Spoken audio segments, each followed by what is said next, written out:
আওয়ামী লীগ আমলে ডিজিএফআই এর joint interrogation সেলে ২৬ জনকে গুম ও নির্যাতনের মামলায় শেখ হাসিনা, তারিক আহমেদ সিদ্দিক সহ ১৩ জনের বিরুদ্ধে অভিযোগ গঠনের আদেশ আজ ট্রাইব্যুনালে হাজির করা হয়েছে ১৫ সেনা কর্মকর্তাকে।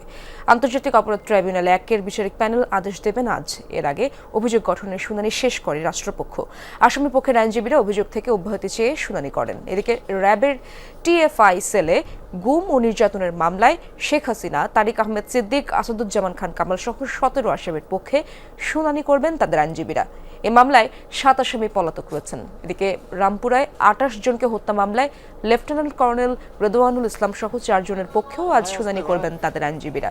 এ মামলায় রেদওয়ানুল ইসলাম ও সেনা কর্মকর্তা রাফাত বিন আলম গ্রেপ্তার রয়েছেন।